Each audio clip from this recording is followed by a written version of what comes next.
لائیں کہیں کہ ہمارا رب اللہ ہے، پھر اس پر جم جائیں۔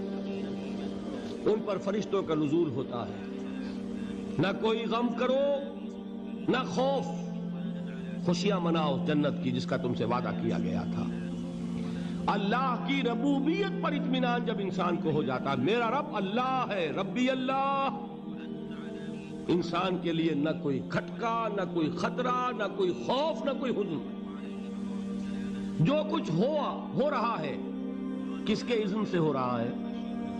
اللہ کے اذن سے۔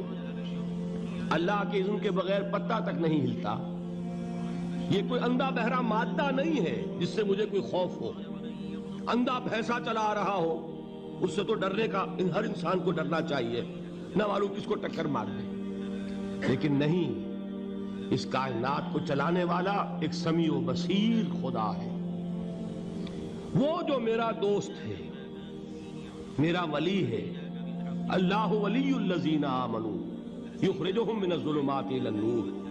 اللہ اہل ایمان کا ولی ہے، ساتھی ہے، پشت پناہ ہے، مددگار ہے، حمایتی ہے۔ بتائیے جسے یقین ہو جائے کہ اللہ میرا مددگار، اللہ میرا محافظ، اللہ میرا پشت پناہ، اللہ میرا حمایتی، اس کے لیے کوئی خوف ہوگا؟ اس سے کوئی ڈر ہوگا؟ میں مثال دیا کرتا ہوں ایک بہت سادہ، پنجاب کے دیہات کی۔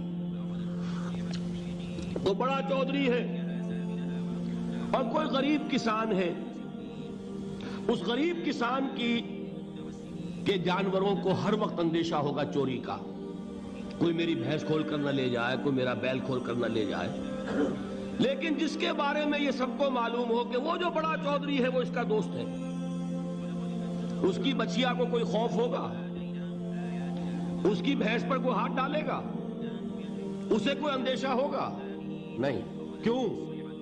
کہ وہ بڑا چودھری، بڑا اس کا یہاں کا سردار، جاگیردار، سب کو معلوم ہے وہ میرا دوست ہے، کوئی میرے خلاف اقدام نہیں کر سکتا۔ اس دنیا میں یہ چھوٹی سی بات اگر آپ کے دلی اطمینان اور سکون کا باعث بن سکتی ہے تو ذرا تصور کیجئے۔ میں لفظ تصور استعمال کروں گا صرف اس لیے کہ اس کا ہم جس کو کہتے ہیں ادراک اور شعور کر نہیں سکتے، اگر کے ساتھ کر سکتے۔ اگر یقین ہو کہ اللہ میرا مددگار اور یقین ہو کہ اللہ ہر آن میرے ساتھ ہے، پھر کوئی خوف، کس کا خوف؟ کوئی شے اللہ سے بالا تر ہے؟ کوئی قوت اس سے زیادہ طاقتور ہے؟ کوئی اس کے ارادے کو بدلنے والا ہے؟ کوئی اس کی مشیت کے آڑے آنے والا ہے؟ یہی بات ہے جو حضور نے فرمائی۔ یہ ایمان کا حاصل ہے لب لباب، کہ دیکھو اچھی طرح اس بات کو ذہن نشین کر لو، اگر تمام انسان مل کر تمہیں کوئی نقصان پہنچانا چاہے نہیں پہنچا سکتے، مگر جو کچھ اللہ نے لکھ دیا ہو، اور تمام انسان مل کر تمہیں کوئی نفع پہنچانا چاہے نہیں پہنچا سکتے، مگر وہ شے جو اللہ نے طے کر دی۔